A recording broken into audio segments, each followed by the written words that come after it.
We will discuss the other chapters like work and economic life, politics and society, religion, social change. So those 4 chapters I will discuss, but we will now try to understand the Indian thinkers here. Okay, so we will try to move for paper 2. We will try to complete the Indian thinkers. Very easy. Today and tomorrow I will complete it, and then we will move towards paper 2, and then we can complete the other areas. One chapter, one day is enough for those topics. So any doubts? So we will start with Indian thinkers. Mainly you have 3. Okay, so you will see here Indological Perspective, the first one, G.S. Ghurye. The Structural Functional Perspective, M.N. Srinivas. Marxist Perspective, A.R. Desai.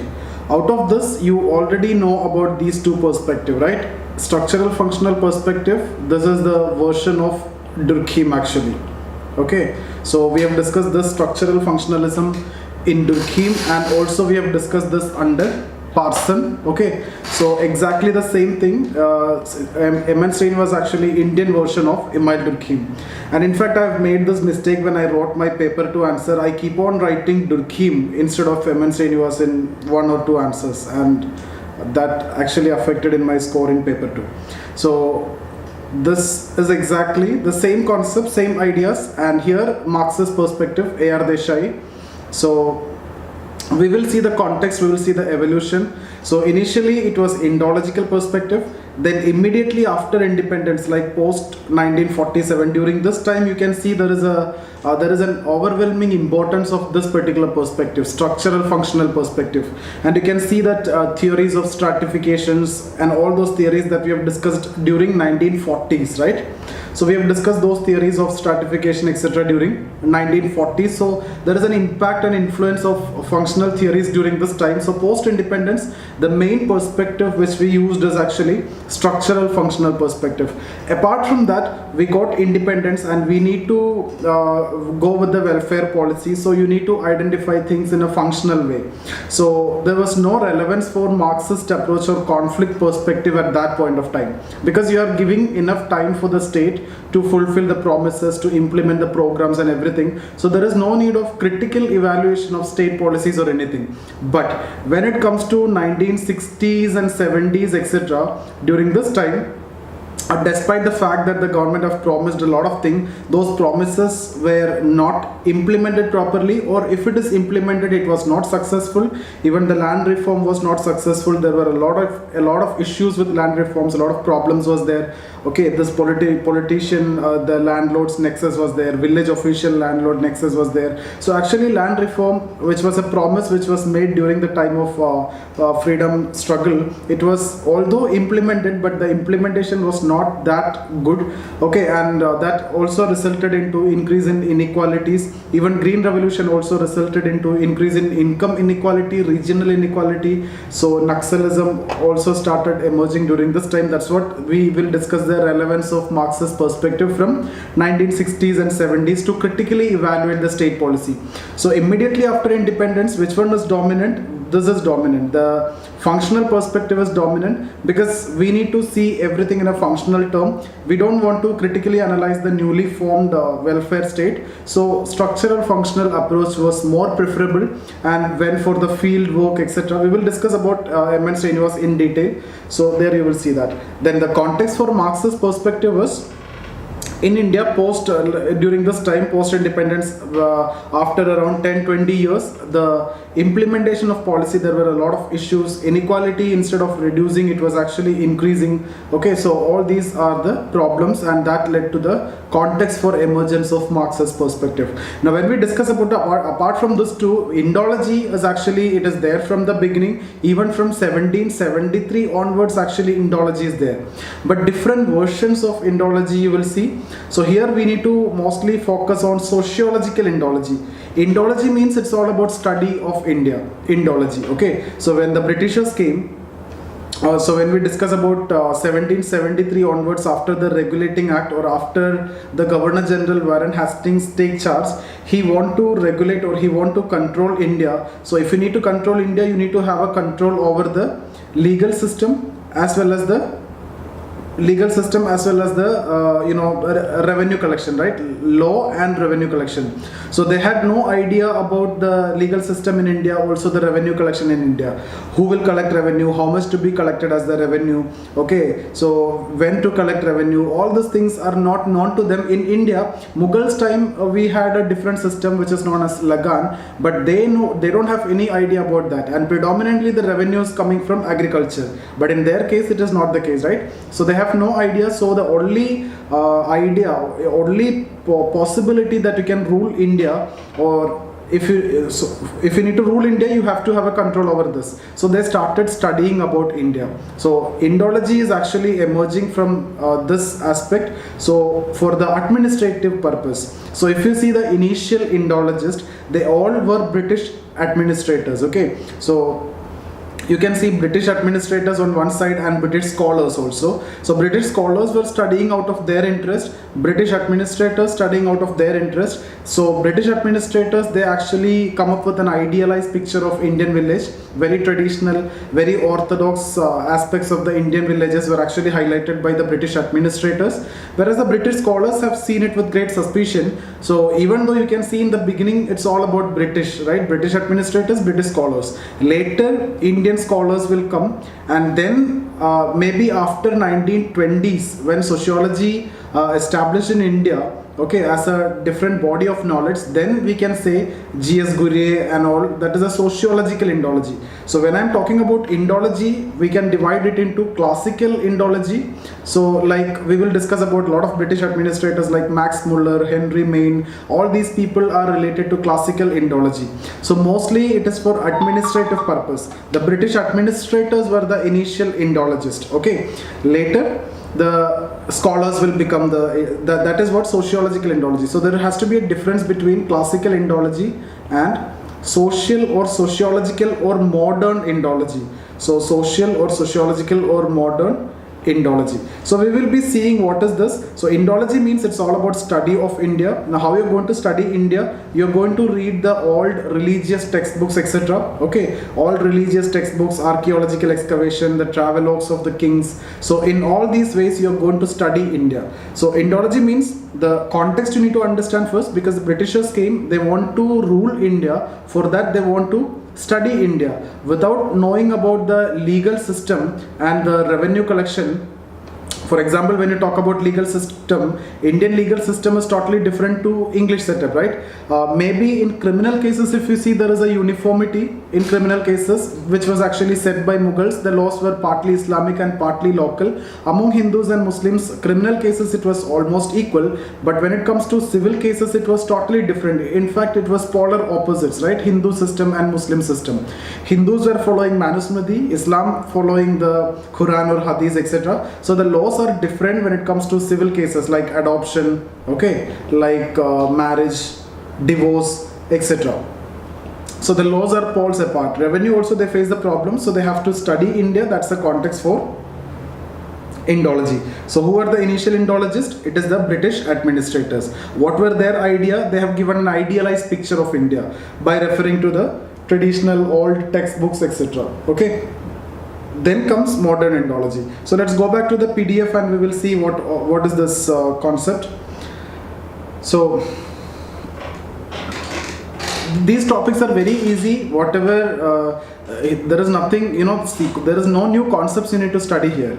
See here, this already you know the structural functional perspective, okay. So there is nothing new you need to study here. Marxist perspective, you know exactly the same thing. You're going to apply it in India. So you use Marxist perspective to study land reform. You use this to study Green Revolution. You use this to study the caste. So there is nothing new for you to study. It is only about using that perspective in the Indian context. So it will be very easy for you. That's why I've told you, once you know the thinkers, if your logic and thinkers are clear, these are going to be so easy and you will see that soon. Okay, so can we move with the PDF now?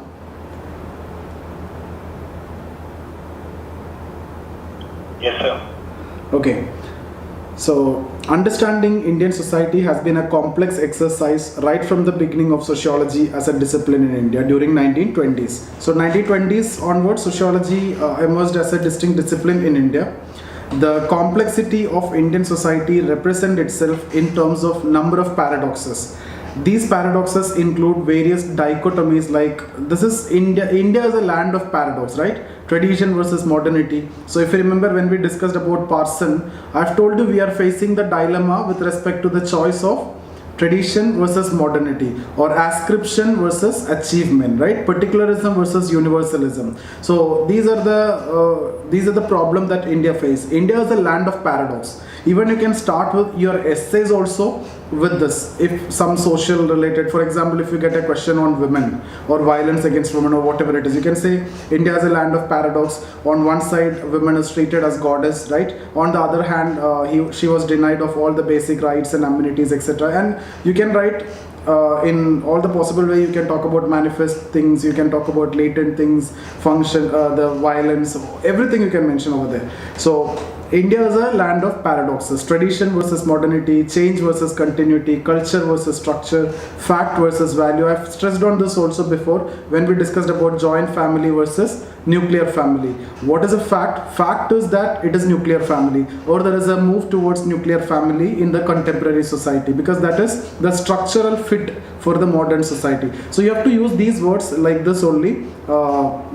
That's what make it sociological. Otherwise, everything is common, right? So when you're studying, when you're saying something like nuclear family is desirable for sociology, desirable for industrial society or capitalist society, that is a normal students will say what you need to say, like what Parsons said, nucleated family. Instead of nuclear family, you can say maybe nucleated family or instrumental family is a structural fit for capitalist society or the industrial society. Okay. Value, jointness is preferred. Okay, so these paradoxes permeates through each and every sphere of social life, causing a problem in developing a clear view of Indian society. Although information about Indian society is contained in ancient and medieval scriptures, but a conscious attempt to understand the Indian society and culture were made after the establishment of politico-administrative rule by the British. So that's what I've told you, post 1773, especially after Warren Hastings period. You can see Indology emerged, and you can see during 1776, can you connect it to history, something which you have learned here, 1776, Code of Jendu laws, right? Jendu Code. That was actually codification of Manusmriti. So Manusmriti was translated to Code of Jendu laws or Jendu Code, and then something in 1781, 2017, this was a prelims question, 2018. What happened in 1781? So if this was related to Hindus, something related to Muslims. Can you tell me? First Muslim university or something. Muslim University, Calcutta Madrasa. This is not university. Yeah, Madrasa. Calcutta Madrasa was established. Okay. And something in 1784? Asiatic Society of Bengal. Asiatic William Society. John. Yeah. Yeah, Himanshu, you messaged me that you're watching my history class, that's why. Yes, exactly. Yeah. Okay. So where we stop? Okay. So Indian society and culture. Yeah. After 1760s, the British administrators were given the responsibilities for developing such understanding. This practice continued up till 1850s. During this, an orthodox view of Indian society was generated to suit the colonial interest. Okay, so I've told you the British administrators, they highlighted the orthodox character, the traditional character, and they completely maligned India. They only highlighted the bad aspect of India, and they have claimed that their role in India is basically to civilize India, to modernize India. Okay, that's a so-called white man's burden. The society was understood in terms of self-sufficient villages, okay, caste and primitive political system, and in terms of joint family. After 1850s, the British rule in India extended to the whole country, and India came under the direct control of British government. New efforts were made by the British government for developing a view of Indian society by sending academicians like anthropologists, theologists, and other writers.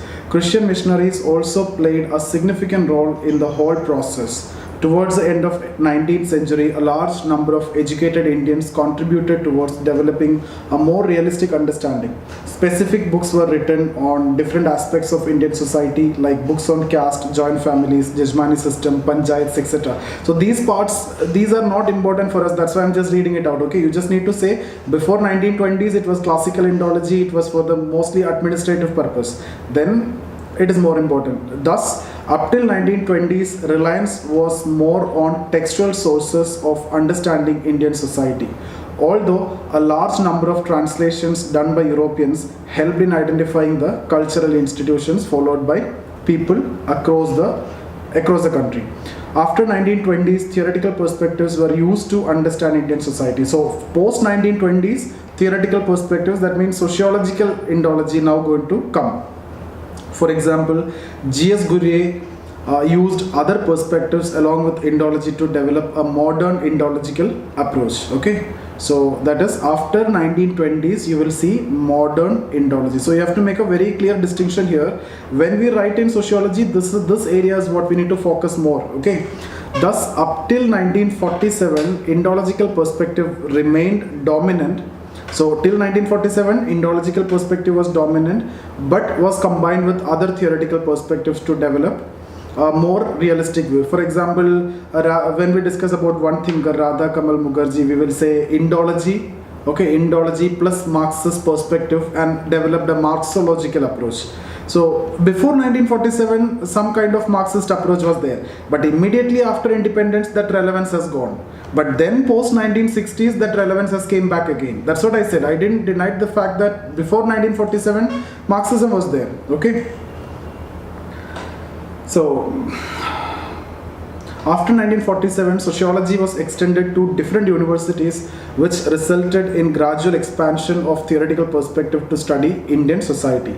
The newly established welfare state required realistic and factual view of Indian society for the purpose of planning. This resulted in the use of field view and a more structural functional perspective. Okay, to study Indian society, a large number of village studies were conducted, and various perspectives like structural functionalism by M.N. Srinivas. This is a predominant perspective, and this is what we need to study. Statistical positivism by I.P. Desai, Marxist perspective by A.R. Desai were used to interpret the data and draw conclusions.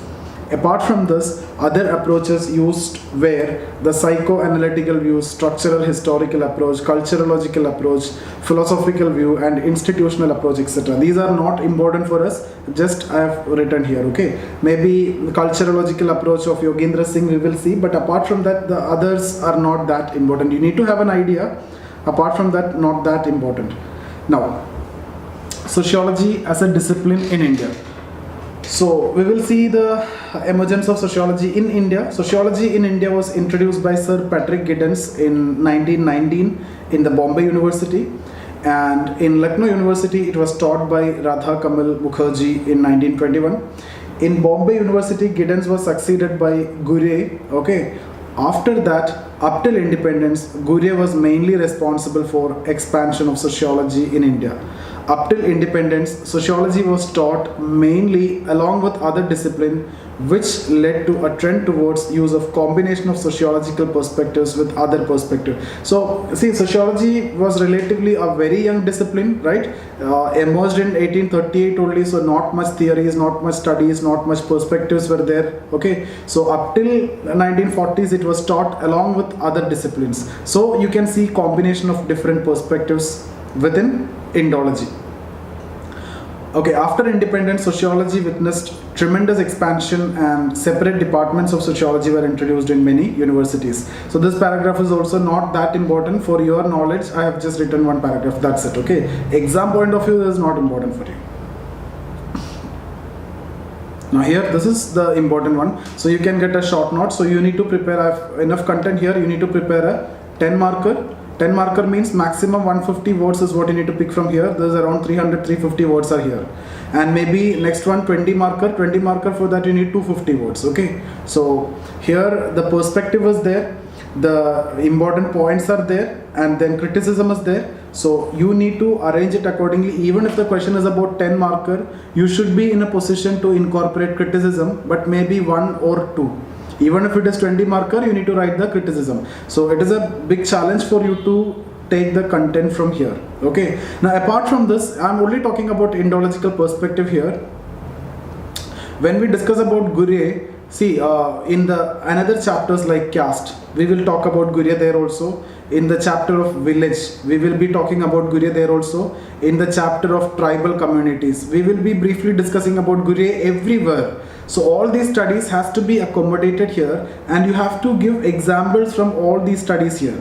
So I will not be giving it here because I am only interested in teaching you the perspective here.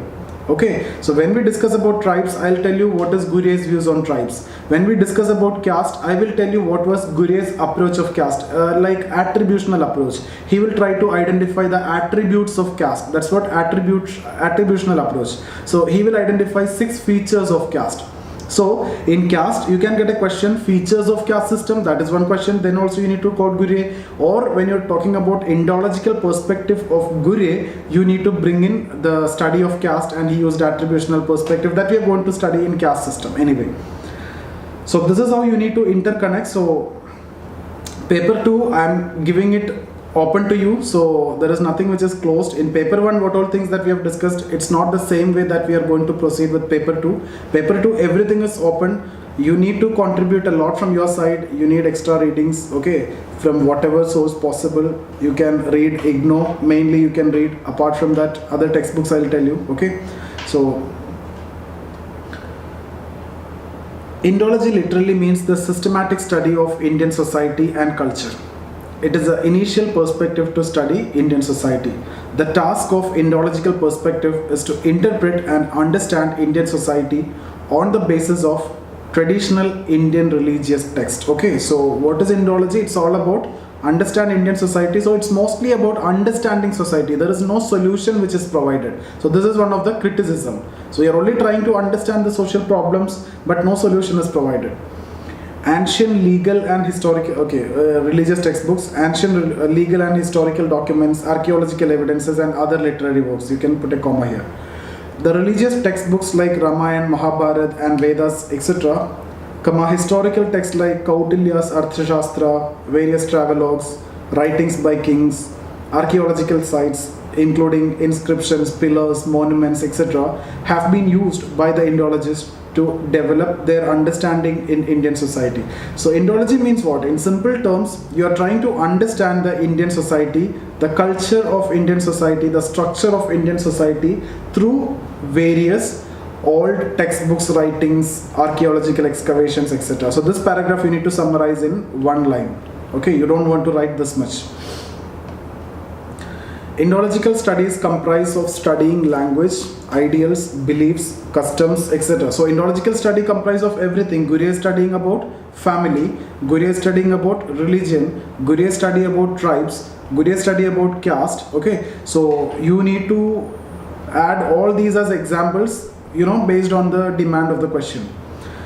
So sometimes instead of asking Indology, they can simply ask you Ghurye's idea of caste system or Ghurye's study on religion. Although it is not there in syllabus, but you may be expecting this level of question also if the paper is difficult. If it is easy, you will get it directly.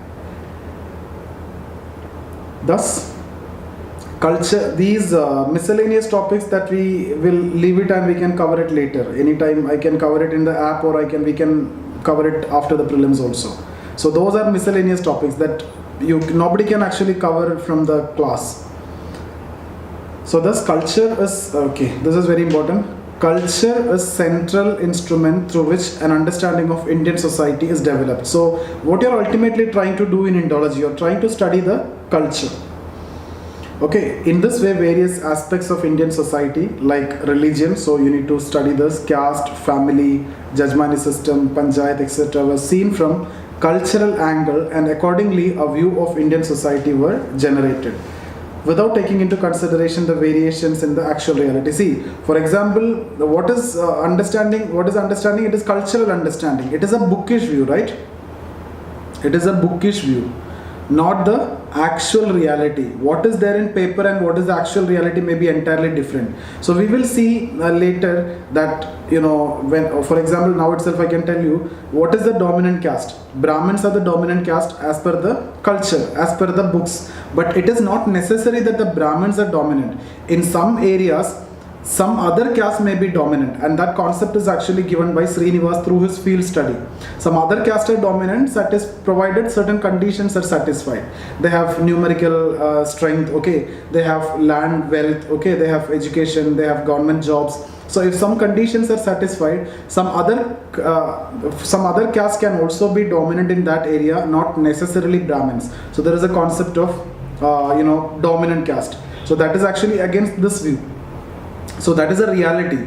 Secondly, there is another concept of Sanskritization. Through Sanskritization, you can actually change caste. This is also the concept given by M. N. Srinivas. We will discuss this. So dominant caste and Sanskritization, these can be asked as 10 marker. We will discuss this separately. So Sanskritization means even the lower caste can actually change their caste. In fact, before when we discussed about stratification, I have discussed this point. So, but cultural understanding is what? You born in a caste, you cannot change the caste. Okay, caste is a closed system, but it is not necessary. There is a possibility of mobility through Sanskritization. Another way of mobility, we have discussed hypergamy, hypogamy. That is only for female.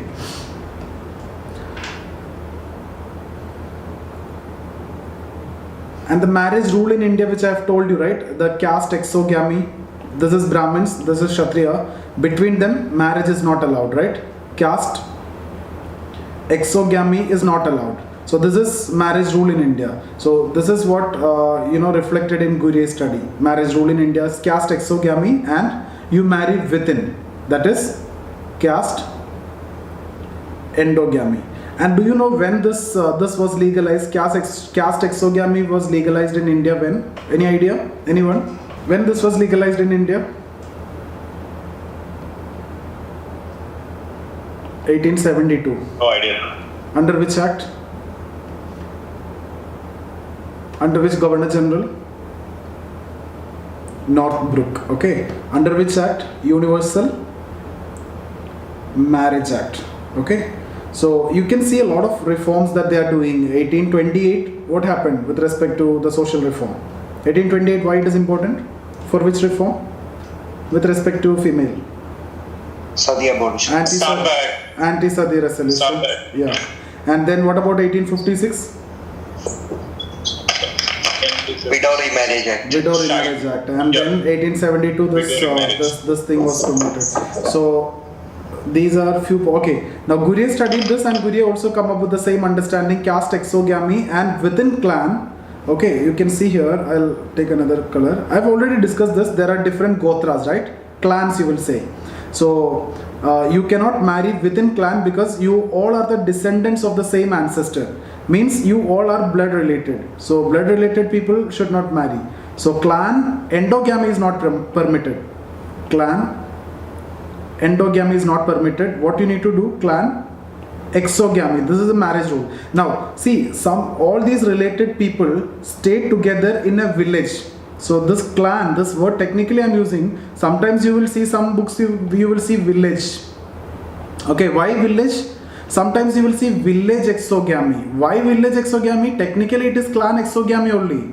But the entire clan, entire gotra prefer to stay together. So that becomes a village. So can you marry from the village? No, you have to marry from the outside village.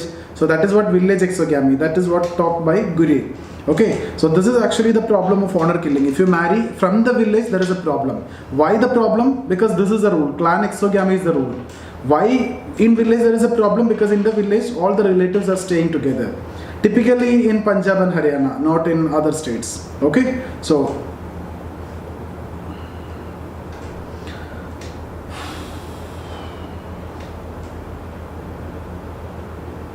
okay, so now these are the assumptions of Indological perspective. It assumes uniqueness of Indian civilization. See, they are saying, Ghurye is saying Indian society is very unique, so Indian society has to be studied in a unique way. The concepts and theories and everything that you have learned in Western, with respect to Western society, cannot be applied in India as it is. Okay, so he believed the uniqueness of Indian civilization. So it assumes the uniqueness of Indian civilization and society, and claim that Indian society can only be understood with their concepts and theories particular to Indians, with the concept and theories particular to Indian society. The Western concepts and theories cannot be applied to Indian society as it is. Okay, so I hope this is clear. Believe in uniqueness. The emphasis is more on developing an understanding rather than providing a solution. I've told you this point already. Indologists attempted to understand society in terms of historical moorings, that is, in terms of its continuity from the past. So, how it is continued from the past. Thus, historical understanding is integrated with the Indological studies. Indologists refrain from using different field view, means they are not interested in studying actual reality, they are only interested in bookish view on account of innumerable variations and heterogeneities existing in Indian society. So, only understand what is said by the culture, what is there in the books. Okay, so Indological perspective have gradually developed after the middle of 18th century, and broadly it is understood in two ways. Classical Indology, so that is before 1920s. Indology before 1920s has been referred to as classical Indologies. Thus, in this perspective, understanding was purely based on religious text using Sanskrit and other language sources, right? The initial emphasis of Indology was on translation of religious text. William John established Asiatic Society of Bengal in 1784, which emerged as a major center for Indology. Max Müller's Sacred Books of East became a major source of information as it contained translation of important religious texts. After the middle of 19th century, Sir Henry, this is classical Indology, so I am just reading it out. This is not important for us, okay? But just for your knowledge. So after middle of 19th century, Sir Henry Maine's Ancient Law in 1861 and village communities in the East and West 1871 were considered as references for Indological studies. Initially, the Indologists were mainly British officials or other Western scholars. So I've told you, either British officials, British administrators, or British scholars in the beginning, right? British administrator, British scholars. So here they completely maligned India. They tried to justify their rule in India. Here they have seen it with great appreciation and honor because these are scholars. They came to study India with their own interest, no specific, interest to justify their rule in India. Okay, so on one side they maligned India, on the other side they have highlighted the good aspects. Okay, but towards the end of 19th century, number of Indian Indologists started various schools of Indology like Theosophical Society of Oriental Research Institute 1891, Oriental Institute of Baroda, Bhandarkar Institute of Pune. Broadly, Western scholars had an orthodox and sometimes critical view of Indian society. The Indian Indologists developed or emphasized on uniqueness and the glorious past. Okay. Now, modern Indology. After 1919, with the establishment of sociology as a discipline, the classical Indology school was modified into a more rational and academic perspective. G.S. Ghurye is considered as the father of modern Indology. It can be also understood as social Indology or sociological Indology. Modern Indological perspective have mainly two strands. Now, this perspective was used by academicians who are trained in the particular discipline rather than officials or literary experts. Before it was literary experts or officials, but now it is mainly academicians who were studied sociology, okay, who were trained in the discipline. Indology was used along with other theoretical perspectives which made it more rational. For example, G.S. Ghurye employed a synthesis of classical Indology and anthropology and gave a diffusionist approach. So Ghurye mixed Indology and anthropology. D.P. Mukherjee combined with Marxian framework to develop a Marxological approach. Okay, so I think I have mentioned Radha Kamal Mukherjee before. That is this perspective. Radha Kamal Mukherjee employed a synthesis of classical Indology and empirical sociology. So you will see different synthesis here. Even after 1947, Indology continued to be used as a source of historical information about Indian society, but its emphasis kept on reducing with a gradual increase in the use of field view. So post 1947, which is dominant, field view or actual reality is dominant because structural functional perspective, right, by Srinivas. But to develop your study, for example, if you need to study caste, so what is the starting point? Starting point is the basic knowledge about caste, right? So from where you get that, you will get the Indological sources. That's what, even after 1947, Indology continued to be used as a source of historical information. For example, you are studying caste, you can use field work. But if you need to use field work, you should be knowing what exactly this is in theory or in books. Okay. For example, M.N. Srinivas used Indological perspective to supplement his fieldwork along with the structural functional perspective. It was used later on by different sociologists to reinforce their fieldwork. Now that's done. Any doubts here? We'll go for criticism. Criticism of Indology or critical analysis of Indology. Here, see, like the European thinkers, what we have done, we don't do here like that. Okay, we don't want to talk about too much contribution, relevance, etc. We will directly move on to criticism. Thus, the contribution of this perspective in developing an initial understanding of society cannot be ignored, but still, after independence, Indology lost its relevance on account of the following reasons. Indology could not fully explain the empirical reality. Okay, because you understood the reason, it is only focusing on the book view, not the actual structural reality. So when it comes to the structural functional perspective, this will be reflected more, as there was always a gap between normative order which was drawn from the text and the actual structure which was seen in reality. M.N. Srinivas' view on dominant caste. Okay, I've told you this, caste, Brahmins are dominant as per the books, but it is not necessary Brahmins are always dominant. In some areas, he gave the concept, M.N. Srinivas gave the concept that is dominant caste. Some areas, some other caste who are not non-Brahmins are dominant. But conditions are there, numerical strength has to be there, education has to be there, land wealth should be there, etc. Second one, contradictory informations in various Indological concepts induced subjectivity in the analysis. These are common criticism. A number of different assumptions emerged on the basis of different religious texts, leading to development of contradictory Indological schools. There was no consensus on the status of women in Indian society, right? On one side, she will be treated as goddesses, right? Durga, Lakshmi, all these goddesses are women. On the other side, patriarchal society is what practice, male child is preferred. So on the other side it is, so there is no consensus on women, okay? So the authenticity of the religious scriptures and the other sources were questionable. There were no means of judging the reliability of the information. For example, the textbooks portrayed a solidaristic, cooperative and harmonious picture of Indian village. So we will study about village, so you will understand the sentence more. So the traditional society, the villages were understood as solidaristic, cooperative and harmonious in nature. But there were a lot of issues, exploitative nature of caste system, Jajmani system, village patriotism. We will discuss different concepts when it comes to villages, okay? Particularly earlier Indologists and Indological studies have been accused of biased by the colonial interest. I've told you this. They refer to the selective text to develop an orthodox and backward view of Indian society. Similarly, the Indian initial Indologists were biased for their nationalist interest. Therefore, the classical Indology could not develop an objective view. So we are saying the initial Indologists were biased against India, that means colonial interest. The later Indian Indologists, they were biased against their nationalist interest. So no objective view within Indology. So these are the main criticisms. So what you can mainly write is, this is the most important criticism.